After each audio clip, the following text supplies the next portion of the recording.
Boa tarde, sejam todos bem-vindos, bem-vindas. Eu sou Fernanda Machado, sou pesquisadora na área de fisiologia humana, sou professora de universidade, para quem não me conhece. Minha formação, sou fisioterapeuta, mas não exerço, né, já que eu sou pesquisadora e professora. Foi essa área que eu escolhi aí para seguir, ao invés de clinicar, tá bom? Então sejam todos bem-vindos para essa live, onde eu vou falar sobre fatores que alteram a menstruação, né? Muitas vezes a gente passa, né, por alguns processos aí no dia a dia que deixam a gente estressado, nervoso, ansioso, e não se dá conta que às vezes é isso que pode estar alterando o nosso ciclo menstrual. Esse tema, inclusive, tem tudo a ver com o que a gente está vivendo agora, né? Essa questão da gente estar em casa, tá passando pelo esse período de confinamento, ter que ficar em casa, passamos por um estresse muito grande, quer dizer, o estresse do próprio coronavírus, por medo de pegar a doença, e o estresse que a gente passa em casa, né? Todo mundo vivendo uma situação que a gente não vivia há 40 dias atrás, não é verdade? Tem muitos fatores que são capazes de alterar a menstruação, certo? Só que eu escolhi os fatores que eu recebo mais perguntas, é incrível, eu recebo muitas perguntas no meu Instagram. E aí eu selecionei, né, alguns fatores para falar para vocês hoje. O principal deles é a menarca, que é a primeira menstruação. Quer dizer, a menina ela menstrua pela primeira vez e não faz ideia dos fatores que alteram a menstruação dela, né? Às vezes ela não tem um contato mais direto com o ginecologista ou não vai com tanta frequência ao médico, né? E ela acaba ficando sem essa informação. Então eu recebo muita mensagem de meninas entre 12 e 13 anos aí perguntando sobre a menstruação. Aí eu vou falar da menstruação, a primeira menstruação, né? Por que ela é irregular. Vou falar do estresse, de que forma o estresse altera a nossa menstruação. Vou convidar aqui para participar com a gente uma colega minha que fez o doutorado dela na área da fisiologia feminina, Nayara. Ela hoje está fazendo pós-doutorado lá nos Estados Unidos e eu convidei ela para falar um pouquinho assim aqui com a gente né, alguém especialista também que pode somar na nossa discussão. E finalizo falando como é que problemas da tireoide pode também afetar a nossa menstruação. Bem, eu quero começar então falando da menarca. Como eu falei para vocês, a menarca é a primeira menstruação da menina. Quer dizer, o momento em que o corpo daquela menina está pronto para reproduzir, teoricamente, certo? Quer dizer, ela passou ali pela infância, chegou na fase da puberdade, entre 12 e 13 anos, e ela tem a primeira menstruação. E essa primeira menstruação é chamada de menarca, certo? Mas apesar de ela ter menstruado, não significa que o corpo dela já está totalmente preparado para uma gravidez, para uma gestação, para reproduzir, certo? Então, o que acontece? Nessas meninas que elas acabaram de menstruar, os ciclos dela são o que a gente chama anovulatórios. São ciclos onde ela não tem ovulação ainda, certo? E essa anovulação significa que ela não está liberando um óvulo. Por mais que o sistema reprodutor dela esteja começando a se amadurecer, né, e o corpo dela já está fazendo ela menstruar, ela não está conseguindo ainda amadurecer um óvulo. Essa capacidade do corpo de ficar totalmente pronto para gerar uma vida e levar a menina à ovulação pode levar aí em torno de 18 meses a 24 meses, ou seja, 2 anos. Quer dizer, se ela menstruou aos 12 anos, o corpo dela só vai estar totalmente formado, amadurecido e pronto para gerar uma vida quando ela tiver 14 anos, entendeu?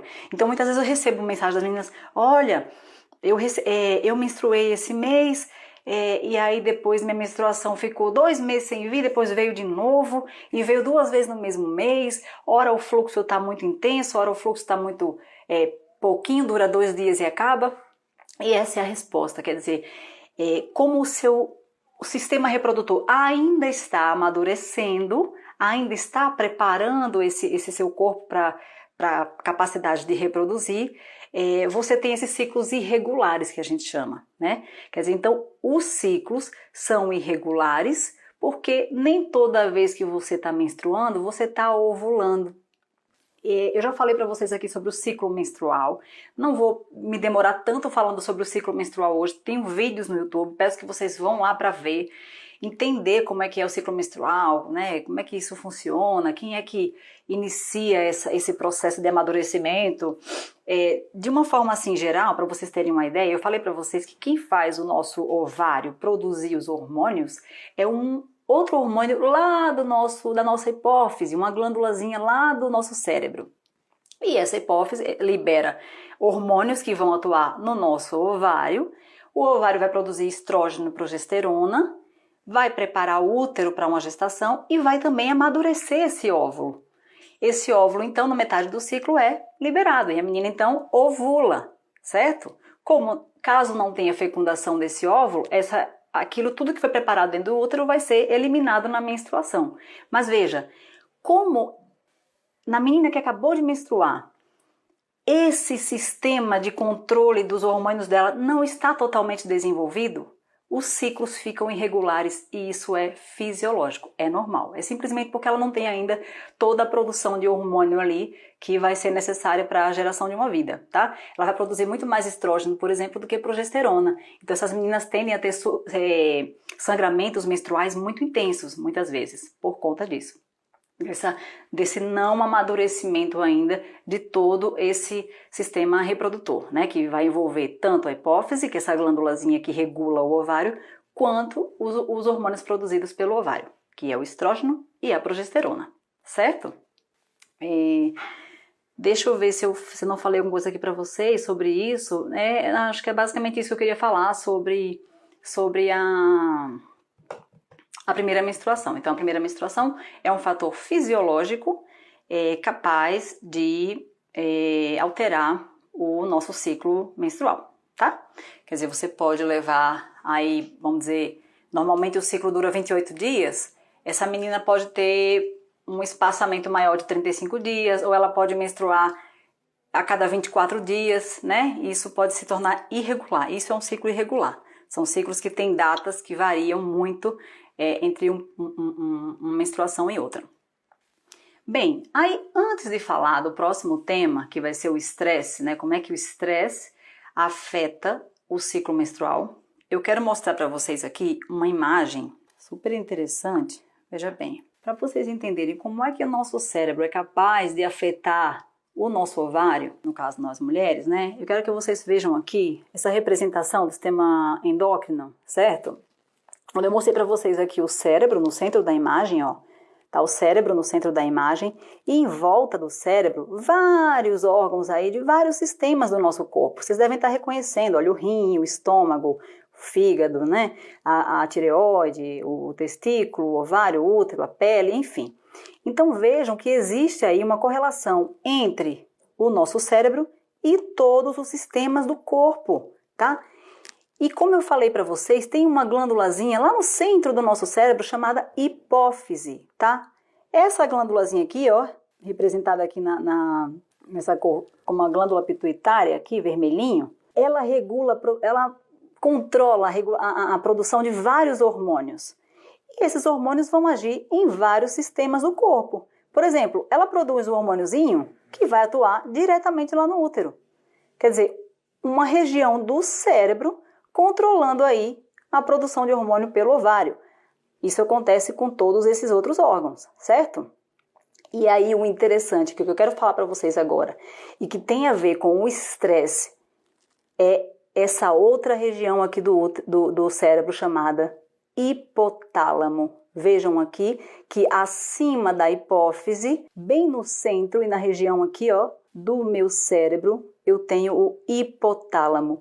Essa região chamada hipotálamo é uma região de fundamental importância para controlar a hipófise.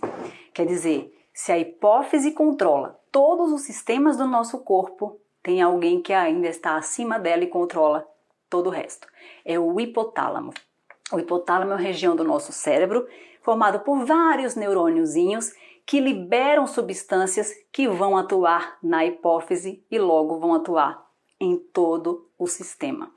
Para vocês já saberem, não ficar aí com a dúvida, eu vou até antecipar o que acontece. Vejam bem, quando a gente está estressado, seja por qualquer razão, esse estresse afeta o hipotálamo aqui em cima. O hipotálamo libera algumas substâncias que vão atuar na hipófise, inibindo hormônios que iam atuar no útero. Ou seja, uma vez que o hipotálamo começa a reduzir a ação dele, diminuir, seja qual for o fator, bloquear, vamos pensar em várias palavras, bloquear essa ação dele na hipófise, a hipófise vai deixar de estimular o nosso ovário, o nosso útero.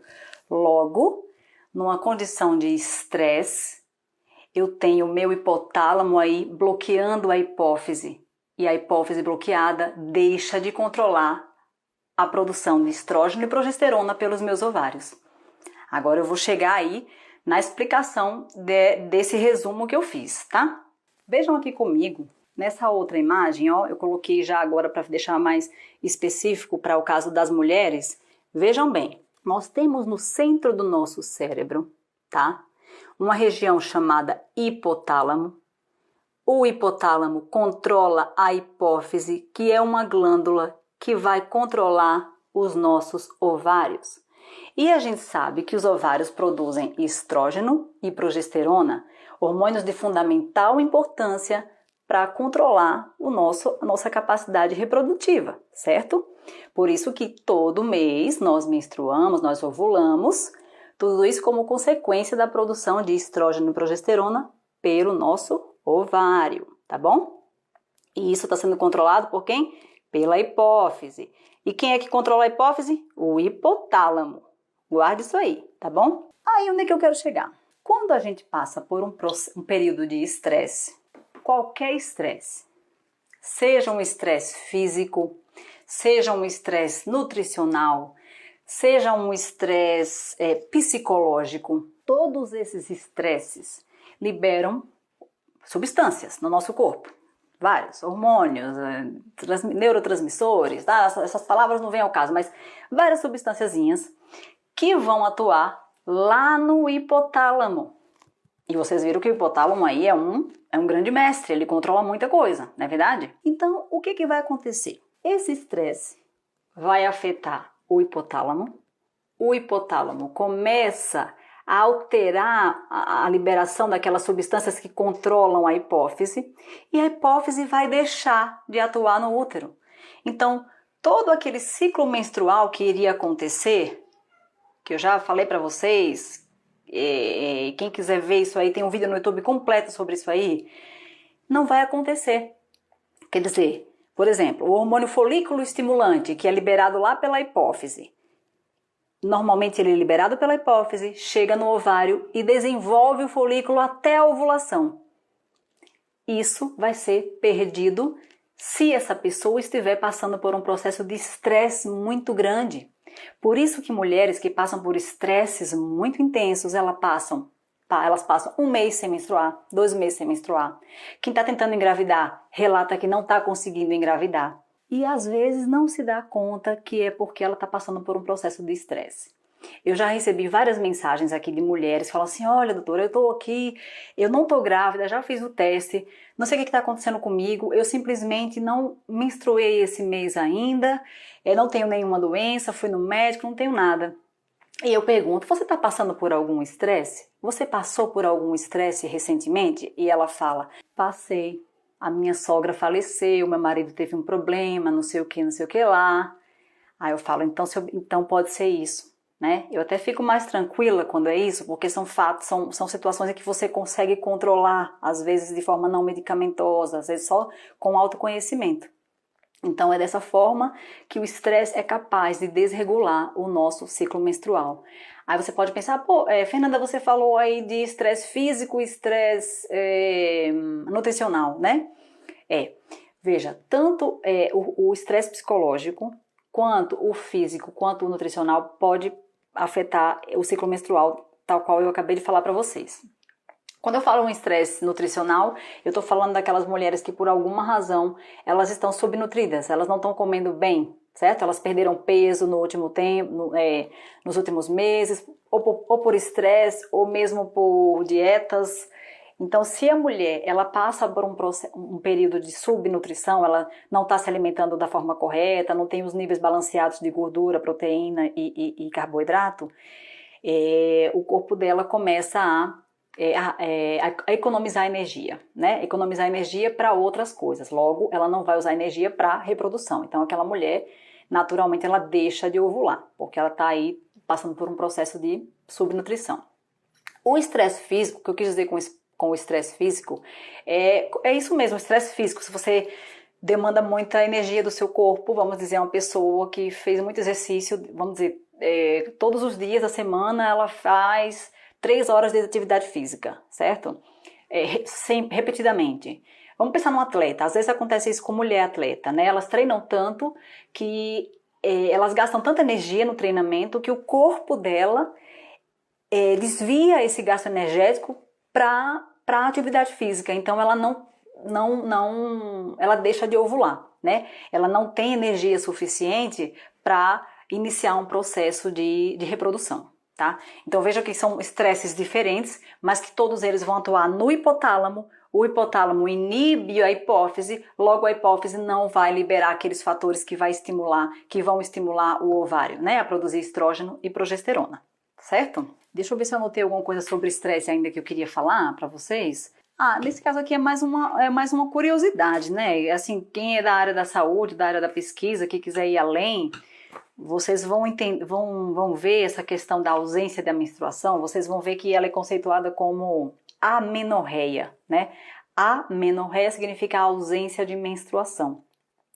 E nesse caso, associada ao estresse, a gente chama isso de amenorreia hipotalâmica. Quer dizer que é o hipotálamo que está por trás dessa ausência de menstruação. Não tem nenhuma outra patologia, nem é um tumor que ela tem no cérebro, não é um tumor que ela tem no útero, não é um tumor no ovário, não tem nada a ver.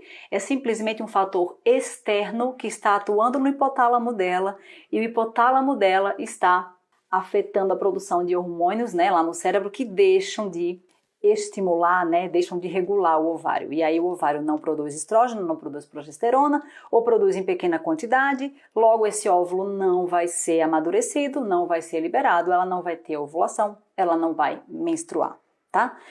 Em alguns casos, se isso acontece por ciclos repetidos, vamos dizer 3 meses sem menstruar, convém procurar um profissional, um médico, né, uma médica, para que vocês possam avaliar se tem uma outra causa que está levando à amenorreia, certo? Às vezes é só um período de estresse, mas às vezes pode ser uma coisa mais séria, né? Quem quiser saber algum detalhe sobre, como é que eu posso dizer? Quem quiser saber algum detalhe sobre como é que o estresse afeta o hipotálamo, eu posso passar os artigos para vocês, porque às vezes são temas tão complexos que eu fico sem querer falar para vocês os nomes aqui, né, para não assustar, certo? Mas, de forma resumida, eu diria para vocês que é assim, o que é o estresse, né? O que é uma sensação de estresse, aquela sensação de coração acelerado, né? É isso, é o coração acelerado, é a respiração ofegante, é você ficar pensando numa coisa que vai acontecer o tempo inteiro, você ficar com medo. Nessa época do coronavírus, você liga a televisão, a gente só vê desgraça, né? A gente só vê notícias ruins, cada vez piores e assustadoras. Quer dizer, você fica ansioso por qual será a próxima notícia, né? Será que eu vou adoecer? Será que a minha mãe, minha avó, ela vai pegar essa doença? E isso gera um estresse na gente. E essa resposta de estresse, tudo que eu falei, coração acelerado, a respiração ofegante, essa ansiedade, esse frio na barriga, tudo isso faz parte de um processo natural do nosso corpo que todos nós temos, que é aquela chamada reação de luta ou fuga. Todos nós temos essa reação quando a gente se depara com alguma coisa desconhecida ou com alguma coisa que para o nosso corpo, né, para o nosso cérebro, ela é uma ameaça à nossa vida. Quer dizer, por mais que não seja uma ameaça real à nossa vida, o nosso corpo entende como sendo uma ameaça à vida e ele dispara esse mecanismo de luta ou fuga, que é para preparar o nosso corpo para agir, ou para lutar ou para correr. Isso é uma resposta que a gente traz desde os primórdios, né, da nossa história, na história do homem, e que a gente continua com essa resposta reflexa aí, que é nada mais, nada menos do que um mecanismo de sobrevivência. Quer dizer, eu fico nervosa. Toda vez que eu vou fazer uma live aqui, eu fico um pouquinho nervosa. Só que aquela coisa, a nossa cabeça, a nossa capacidade de raciocinar, de utilizar o raciocínio, ela supera essa emoção toda do nosso corpo, né? Mas, numa situação de ameaça real à vida, imagina que aqui começa a pegar fogo nas tomadas e tem que sair correndo. Com certeza eu vou conseguir sobreviver graças a esse mecanismo de defesa do nosso corpo chamado reação de luta ou fuga. E por trás desse mecanismo de luta ou fuga tem um hormônio chamado cortisol. É o cortisol que prepara o nosso corpo para agir. E ele não só age na hora do estresse, não. Toda vez que a gente dorme, quando a gente acorda, esse hormônio é liberado para preparar o nosso corpo para o dia a dia, para a gente ficar mais atento, para que a glicose vá para os nossos músculos, para que a gente consiga raciocinar. Ele está sempre sendo liberado, só que ele é liberado de forma controlada. Ele é liberado no período da manhã. Lá para as 4 da tarde ele começa a diminuir e a gente tem sono, a melatonina é liberada para produzir sono e a gente dorme, né? Para induzir o sono e a gente dorme. Mas numa situação de estresse, aí que tá. O cortisol, continua lá em cima.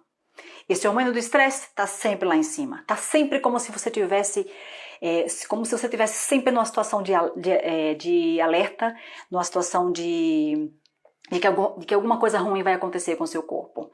E quando isso acontece, quer dizer que você perdeu o controle, né? Você não tem mais aquele controle de dizer não é nada não, tá tudo bem, isso vai passar, tá ok, não. Quer dizer, quando você já se dá conta que você está passando por isso, quer dizer que o seu cortisol está muito alto, você vai ter que tomar medidas comportamentais para tentar reduzir seu nível de estresse. Por quê? Porque é o cortisol elevado que vai induzir a produção de outros hormônios lá no hipotálamo.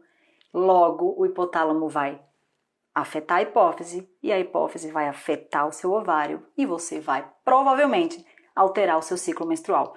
Eu acho que todo mundo já viveu isso. Olha, eu vivi isso na escola. É muito comum meninas mais novas apresentarem isso aí. Não sabem muito como lidar com o estresse. Na época da escola eu fiquei 3 meses sem menstruar por puro estresse. Depois eu conto pra vocês em off por quê. E depois, numa época que eu morei no país, em Portugal, muito frio. Era tão frio que a alteração da temperatura desregulou. O hipotálamo controla a nossa temperatura do corpo também. E aí minha menstruação ela vinha em períodos muito curtinhos e demorava pouco tempo. E é interessante, porque como a gente é fisiologista, a gente entende, né? E a gente fala assim, é por causa disso. Aí você começa a fazer as correlações, né? Mas enfim, veja que não é uma coisa do outro mundo, não. Tem vários fatores que podem alterar a nossa menstruação. E esses estresses podem ser dos mais variados. E o estresse psicológico é esse que a gente está vivendo agora. E ele pode afetar também o ciclo menstrual, tá? Quer dizer, o estresse faz a gente liberar um hormônio do estresse. Esse hormônio do estresse afeta o hipotálamo. O hipotálamo, então, faz com que vários hormônios deixem de atuar sobre o nosso ovário e a gente não produz nem estrógeno nem progesterona, logo a gente não ovula, logo a gente não menstrua. Mas tem uma boa notícia. A boa notícia é que tem várias formas que você pode fazer para diminuir esse estresse, pessoal, né? Não adianta falar assim, vou meditar e você tirar foto no Instagram meditando, põe um filtro bem bonito lá e não medita. Não adianta. Não adianta falar que vai fazer yoga para fazer o yoga, tirar foto e não fazer yoga. Vocês precisam assimilar mesmo, olha, técnicas para diminuir o estresse, a gente já sabe. Muita gente fala, vocês devem estar cansados de ver. Meditação, yoga, atividade física. E aí uma coisa interessante que eu achei esses dias, fazer diário. Nessa época do confinamento, eu estou fazendo isso, tá? Anotem, às vezes coisas que vocês querem falar, que vocês estão com a cabeça cheia, não está tendo tempo de falar sobre todos os assuntos que você gostaria com as pessoas do seu convívio. Anota, põe para fora tudo o que você quer colocar, porque você vai se sentir mais tranquilo, mais tranquila, você vai tomar mais consciência daqueles sentimentos que você está passando, que você está sentindo, certo? Procurem relaxar, certo? Respirar 10 vezes profundamente. Parece tão simples, mas gente, funciona. Trabalhos mostram que tanto a meditação, quanto o yoga, quanto a respiração profunda, elas são capazes de diminuir os níveis de estresse. Então, se a gente começa a sistematizar essas atividades pequenas que fazem a gente ficar tranquilas, todo dia, imagina, todo dia você encontra um tempinho para você e faz isso. Você vai se sentir melhor, tá? Outra coisa também que eu li numa página esses dias, achei bem legal, era assim, olha, tente não reclamar, porque o sono muda também, né? Nosso sono nessa fase estressante muda também. Aí ele fala assim, olha, tente não reclamar por não estar trabalhando muito, por não estar dormindo direito, tente não se preocupar tanto com o fato de você estar muito preocupado. Então, quer dizer, as coisas é muita novidade que está acontecendo agora nesse período da quarentena. A gente tem que aceitar, tem que parar, pensar no que está acontecendo, refletir sobre o que está acontecendo, procurar então ficar mais tranquilo nessa época, porque o poder da nossa mente é incrível, simplesmente incrível. Mulheres que querem engravidar, por exemplo, nesse período, e está deixando o estresse tomar conta, não vai conseguir. Porque vocês têm que se ajudar. Como? Ficando tranquilas, ficando calmas, buscando de que forma você se sente calma. Por exemplo, quando você vai ler, aí você não ouve muito falar sobre ouvir música, né? Ouvir música, escrever até já falaram, mas música é uma coisa que me relaxa bastante. Eu pego músicas, dicas de músicas com os amigos, é uma coisa que me faz assim ficar bem tranquila. Música, leitura de livros, de contos. Eu acho que você tem que se encontrar, buscar uma atividade que te faça esquecer, que te faça sair um pouco dessa realidade tão pesada, tão imprevisível e que faz a gente ficar com medo e faz a gente naturalmente ficar ansioso, ficar nervoso. Só que isso vai afetar o nosso sistema, o corpo, todos os sistemas do corpo, né? Principalmente esse que é o que nos faz mulher, né? O nosso sistema reprodutor. Bem, então é essa mensagem que eu queria deixar para vocês sobre o estresse, como é que o estresse afeta a nossa menstruação. Espero que eu tenha deixado isso claro. Quem quiser saber mais detalhes, tipo, qual é o nome do hormônio tal que faz isso, como é que acontece, me mandem mensagem que eu mando artigo para vocês, tá bom? Com todos os detalhes. Bom, eu quero agora chamar uma amiga que eu fiz quando eu fiz o meu mestrado e doutorado lá na USP, na Universidade de São Paulo, em Ribeirão Preto, a Nayara Pestana, que ela fez o doutorado dela na área de menopausa e perimenopausa. E como algumas mulheres mais velhas às vezes vêm falar comigo falando, olha, eu tenho 38 anos, tenho 42 anos, minha menstruação está irregular, é normal? Aí eu falei, bom, eu vou falar isso na live porque eu acho que é interessante. Quer dizer, quando nós mulheres a gente vai envelhecendo, é natural que os nossos ciclos menstruais eles vão ficando irregulares, né? E tem uma razão de ser. E é uma causa fisiológica de uma irregularidade do nosso ciclo, quer dizer, não tem nenhuma doença por trás disso, é uma resposta natural do nosso corpo, tá bom? Então eu vou chamar aqui a Nayara. Que legal, Nay, eu nunca chamei ninguém para participar da live, mas eu lembro que você trabalhava com perimenopausa, né? Quando eu estava trabalhando com... Para quem não sabe, eu fazia o meu doutorado e pós-doutorado foi em fisiologia cardiovascular, né? Trabalhei sempre com doenças cardiovasculares, mas sempre tive uma paixão pela fisiologia feminina. E eu conheci a Nayara por causa disso. Nos corredores a gente sempre estava conversando sobre fisiologia feminina, né, Nay? Sim. E então, eu pensei, bom, vamos falar de um tema fisiológico que altera a menstruação, que é o período da perimenopausa, né? Que é aquele período que a mulher, quer dizer, ela ainda está na fase reprodutiva, supostamente, né? Mas ela diminui muito a frequência da menstruação, né, Nay? Então, Fê, obrigada pelo convite. É importante a gente lembrar que nós, mulheres, a biologia ela não nos favorece muito no que diz respeito à reprodução, né? Porque a gente está numa verdadeira contagem regressiva. Os nossos ovários têm contagem regressiva, né? Então, isso, de fato, você tem hoje uma mulher que está nos seus 40 anos, ela é uma mulher jovem, é uma mulher que está no auge da vida profissional, e aí, quando ela pensa em engravidar, né, depois que ela atingiu tudo que ela quis para a vida profissional, aí ela pensa em engravidar, e aí acaba sendo um pouco tarde por conta disso, porque a biologia reprodutiva, ela não nos favorece nesse aspecto. Então, de fato, a gente está mesmo numa contagem regressiva. Se a gente for pensar nos nossos ovários, é como se fossem uma ampulheta, onde a gente tem uma reserva folicular ovariana, né, lá na parte de cima da ampulheta, e aí vai caindo, vai diminuindo ao longo do tempo. Uhum. E por conta disso, né, a produção dos nossos hormônios sexuais vai diminuindo também, e aí a gente caminha para o final da nossa vida reprodutiva, que é conhecido como menopausa. Mas antes de chegar na menopausa, a gente passa por um período de transição chamado de perimenopausa. E todo mundo tem a ideia de que a menopausa é a pior fase da vida da mulher. Mas, na verdade, não é. É o que vem antes, é a perimenopausa, né?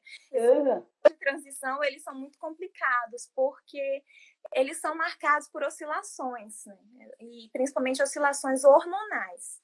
E essas oscilações hormonais, elas acabam interferindo no funcionamento dos nossos neurotransmissores. Então, a gente, de fato, vai ficar mais irritada, vai ficar algumas mais agressivas, mais estressada, mais ansiosa, né? Mais depressiva. A gente tem uma amostra grátis disso no período pré-menstrual.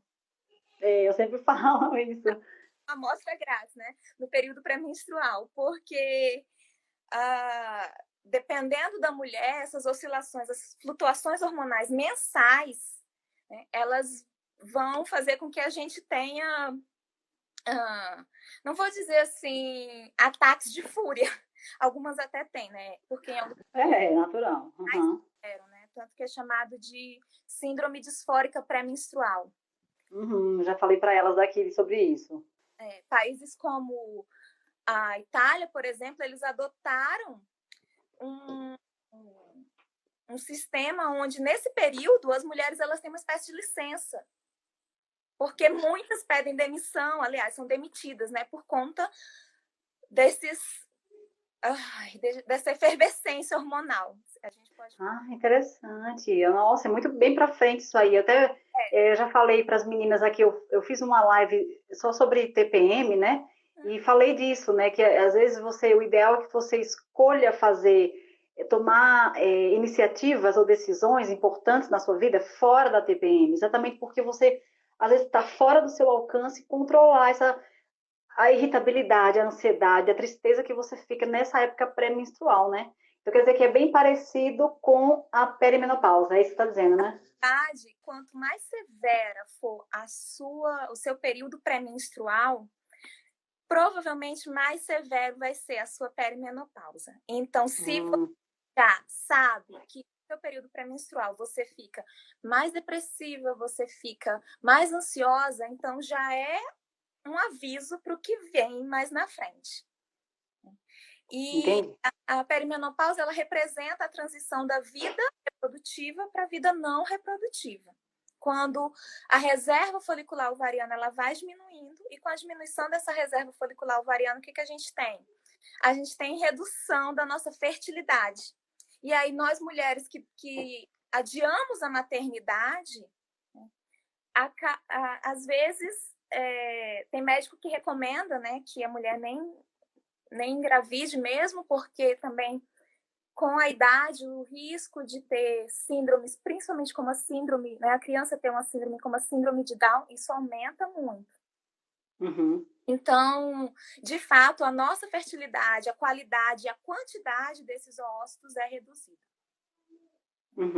E aí vem todo não só essas alterações hormonais, como eu falei, né, mas as alterações centrais, as alterações nos neurotransmissores. E isso, de fato, vai atrapalhar a nossa vida aí. Entendi. Bruna, e aí dá para fazer uma correlação, então, para entender, né, para que a nossa audiência aqui possa entender como é que a gente deixa, então, de menstruar. Quer dizer, a Nayara falou para a gente aqui, vê se eu entendi direitinho, Nay. Quer dizer, você falou que a gente nasce com a quantidade X, né, de ovócitozinhos. Ao longo da nossa vida, eles vão se amadurecendo e vão sendo liberados durante a ovulação. Só que vai chegar uma época da nossa vida, lá próxima dos 40 e poucos anos, que esses ovócitos já vão ter sido todos usados, né? Como uma ampulheta, né? Vai caindo, vai diminuindo o tempo ali, vai acabando os ovócitos. E a gente sabe que cada mês, né, a maturação desse folículozinho, quando ele está crescendo, ele está produzindo estrógeno e progesterona. E esses hormônios tanto agem nesse próprio ovócitozinho quanto no útero, preparando ele para uma gestação, né? Uhum. deixando ele com sangue, com vasinhos, né, com muito nutriente, preparando o bercinho para receber o bebê, né? Aham, E aí, como essa mulher tá sem o ovócito, quer dizer, ela tá com menos, aham. ela não vai ter sempre um ciclo onde ela vai ovular, onde ela vai ter uma grande quantidade de hormônios sendo produzida. Ela tem ciclos anovulatórios. Anovulatória. Então, ela não ovula, e Uhum. aí, como ela não teve ovulação, não teve os hormônios atuando sobre o útero, ela não menstrua. Sim, É isso, né? isso que acontece. A produção de hormônio, ela vai, principalmente dos esteroides sexuais, ela vai diminuindo gradualmente, mas é importante frisar uma coisa, que na perimenopausa, né, acontece um fenômeno que é o aumento na concentração do estradiol, não da progesterona, do estradiol. E pode ser justamente porque você tem pouco folículo ali, já está diminuindo, então há uma estimulação maior para ver se aquele pouquinho de folículo reage e acaba produzindo mais estradiol. E como ela não ovulou, né? Eu falei para as meninas aqui uma semana para trás, na última live, né? Quando eu falei de ciclo, eu deixei claro para elas também que uma estrutura do ovário que faz a gente produzir progesterona é o corpo lúteo, né? Que é o que sobra depois da ovulação. E como ela não ovulou, não tem o corpo lúteo para produzir então essa progesterona, né? E ela Então, cai. entendi, né? Entendi, interessante. Pois é, então quer dizer que então ela produz aí mais estrógeno, né, do que progesterona, e ela não faz esse ciclo tal qual deveria ser. Aí eu estava lendo que para a mulher conseguir perceber se ela está passando por isso, ela tem que identificar ciclos consecutivos onde a menstruação dela esteja durando mais ou menos 7 dias. Se ela tiver com uma irregularidade muito grande da duração dessa menstruação, quer dizer que ela fique atenta que pode ser que ela já esteja entrando na perimenopausa, né? E seja esse, então, o motivo do seu ciclo irregular. Sim. A primeira vez que foi associada a irregularidade do ciclo com a perimenopausa foi na década de 60. E os médicos, né, os pesquisadores, eles pegaram calendários com ciclos de mulheres, acho que eram mais ou menos 100 calendários, e eles observaram e perceberam, também associaram com a idade, ali por volta dos 41, né, até os 50. A menopausa, a média de idade de início é de 51 anos, por aí. A perimenopausa já vai ser um pouco antes. E então eles perceberam o que elas tinham em comum, a irregularidade no ciclo menstrual. E esse ciclo ele pode tanto se encurtar como se alongar. Isso vai variar de acordo com cada pessoa, com cada indivíduo. E é interessante assim que uma mulher na perimenopausa ela continua menstruando, só que ela tem a irregularidade no ciclo menstrual, mas ela continua menstruando, ela pode ser mais difícil, Isso, entendi. mas ela E continua menstruando, porque ela continua continua menstruando. produzindo os hormônios. É que assim, perto da Nem quarta... sempre ela vai ovular, né? Não, isso. Perto da quarta década de vida, a redução dos folículos ovarianos acelera. É uma coisa que é perceptível. Uma tristeza, meu Deus, não quero não. Você fala, eu fico brincando assim, se tem uma coisa que eu quero ser atrasada nessa vida é na menopausa. Não tenho problema em ter menopausa tardia, eu tô bem tranquila, não quero não esse negócio. Assim, vou fazer 35 anos, então os meus folículos ovarianos, eles têm essa idade, porque eles já nasceram comigo.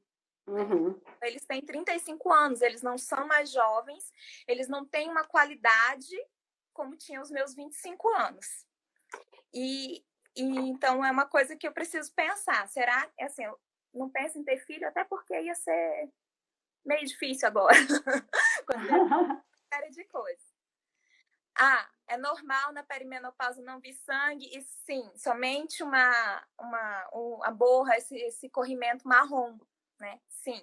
Ou, né? Oi. Perguntar alguma coisa também em relação aqui ao fluxo sanguíneo, se a quantidade tem alguma relação com a ovulação. Sim, é normal reduzir bastante, até porque a irrigação do útero, ela vai reduzindo também. O que faz a gente menstruar é a descamação, né? Exatamente. Mas aí eu acho que cadê? A, a, cadê? Eita, meu Deus. Eu nunca fiz isso. O fluxo sanguíneo, quantidade, tem alguma relação com a ovulação? Ah, tá. É isso mesmo. O que é que a gente estava falando? Tem, viu? Tem mulheres que pode aumentar. Que aumenta, né? Eu acho que é a mesma coisa da menarca, né? Quer dizer, ela produz tanto estrógeno, pessoal. Quem estava aqui na minha live sobre ciclo menstrual, eu comentei com elas, né, que o estrógeno ele está mais associado à produção de novos vasos sanguíneos ali no endométrio, enquanto a progesterona está mais associada à nutrição ali daqueles tecidos, né, a formar, a pegar plaquinhas de gordura, deixar ali, fazer o bercinho no útero, né, para nutrir aquele possível feto que vai estar lá. Então, o estrógeno está mais associado com essa neovascularização, com a formação de vasos sanguíneos. Então, se ele está muito aumentado, como você já falou isso aí, ele vai produzir muitos vasos. E quando essa mulher for menstruar por conta da descamação, ela vai sangrar muito, né? Exato. Nós sofremos pra caramba, né? Mas é bom, a gente vai à luta, né? Por isso que quando eu ouço alguma coisa sobre mulher, quando alguma coisa contra a gente, eu não perco o tempo discutindo, porque eu falo assim, eu sei bem o que eu sou, deixa lá. Assim, ser mulher está sobrevivendo, né? Porque a gente tem uma vida que mexe com tudo, né, gente? Mexe com a nossa cabeça, mexe com o nosso corpo, mexe com tudo. Então, fato, uma sobrevivência. Nai, não, mas tá ótimo, acho que foi ótimo, deu pra gente conversar bem. Nai, então eu quero agradecer você por ter vindo aqui compartilhar seu conhecimento com a gente.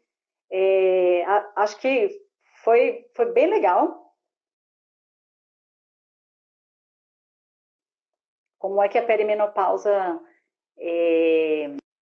altera o ciclo menstrual? Deixa eu chamar de novo na era que ela saiu, peraí. Tá aqui. E agora foi, né? Foi.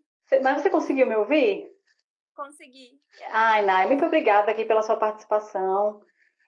Acho que daria para a gente conversar muito mais, mas é mais mesmo para eu finalizar o que eu tinha preparado, que falta agora falar um pouco sobre como é que a tireoide, a alteração da tireoide altera também o ciclo. Mas eu quero agradecer imensamente pela sua disponibilidade, o carinho, e como você falou de uma forma tão clara aí, eu tenho certeza que o pessoal entendeu aí e vai procurar se cuidar e aproveitar a vida antes que a perimenopausa chegue, né? Ela vai chegar, não adianta. Não adianta, pois é. Então vamos correr, sei lá, e buscar de que forma a gente pode tentar driblar os problemas da menopausa e da perimenopausa. Então tá bom. Conviver com ela, ó. Um beijo grande, saudade de você, de encontrar com você nos corredores. Quem sabe a gente se vê aí nesses congressos da vida, né? Um beijo grande, muito legal, né? Então vejam, né? Quer dizer, a perimenopausa é um dos fatores que, de forma natural, já faz com que o nosso ciclo menstrual se altere, então não é motivo de preocupação. Quer dizer, muitas vêm falar comigo, né? Eu menstruei esse mês, no outro não menstruei, depois veio muito, veio pouco. É normal, certo? É normal, você não está doente. Se você fez todos os exames, e ela falou assim ainda, essa minha seguidora, e a minha doutora passou vários exames, não deu nada, não sei o quê, eu não entendo como é que está isso errado. Não é normal, é fisiológico, é do nosso corpo, tá bom? Não se preocupe com isso. Uma outra coisa, pessoal, que afeta, deixa eu colocar aqui, mudar para o microfone. Uma outra coisa que afeta a nossa menstruação são alterações dos nossos hormônios tireoidianos. Tenho certeza que vocês já ouviram falar de hipotireoidismo, hipertireoidismo, né? Para já, os hormônios da tireoide são como se fossem combustível para o nosso corpo. É ele que faz o nosso corpo funcionar direitinho. Todos os sistemas, para que funcionem perfeitamente, precisa dos hormônios tireoidianos, certo? T3 e T4. Quando a nossa tireoide funciona menos do que deveria, a gente chama isso de hipotireoidismo. Quando ela funciona mais do que deveria, a gente chama isso de hipertireoidismo. E os dois as duas situações, as duas doenças podem alterar a nossa menstruação. Meu tempo está bem curtinho aqui, eu vou tentar ser bem direta, mas para que vocês possam entender. No hipotireoidismo, a gente tem uma baixa da produção desses hormônios tireoidianos. E como esses hormônios tireoidianos, eles diminuem a sua produção, aí a menina começa, a mulher, a ter cansaço, fadiga, estresse, ela tem muito sono, a pele fica ressecada, unhas quebradiças. E além disso, o hipotireoidismo leva a um aumento de um hormônio lá no hipotálamo, e esse hormônio altera aí aquele ramo, nossa, agora me fugiu a palavra, eu vou falar de eixo mesmo, né? Meu marido sempre fala que eu falo muito difícil, mas é que às vezes eu esqueço os termos mais fáceis de falar. Então, ele vai alterar esse eixo aí entre a hipófise e o ovário. Quer dizer, o hormônio tireoidiano em baixa quantidade altera um hormônio do hipotálamo que vai afetar a hipófise, e então a hipófise deixa de estimular o ovário. E esse ovário não vai ter o desenvolvimento folicular. Logo, não vai amadurecer um folículo, não vai ovular. Essa mulher não vai ovular. Então, ela vai apresentar alguns ciclos anovulatórios, sem ovulação. E muitas vezes ela não vai menstruar.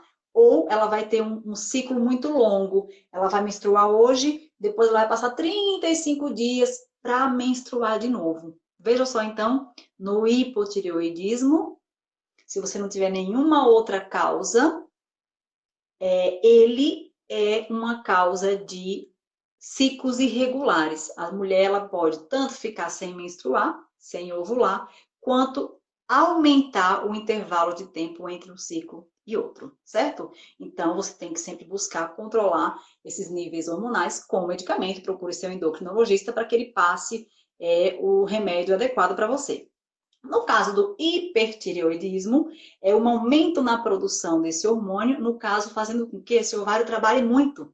Trabalhe muito. Então, essa mulher, às vezes, chega a menstruar no intervalo de tempo de 20 e poucos dias. Quer dizer, ela deu 22 dias, ela menstrua de novo.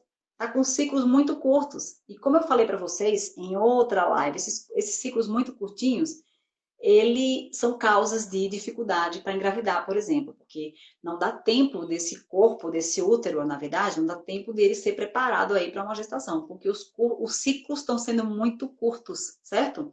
Essa mulher está menstruando duas vezes no mês, tá? Eu recebo muito pergunta assim, doutora, eu menstruei 2 vezes no mês, é normal? Aí você começa a conversar com ela e descobre que ela tem hipertireoidismo e que não está tratando, porque acabou o remédio, ela está sem tomar remédio. Aí você faz toda aquela recomendação para que procure o seu médico, sua médica, para que você então vá tomar o seu remédio para regularizar isso aí. Sobretudo se você é uma mulher que está tentando engravidar. Então, se você tem hipotireoidismo, hipertireoidismo e não está tratando, então você provavelmente vai ter alteração do seu ciclo menstrual, certo?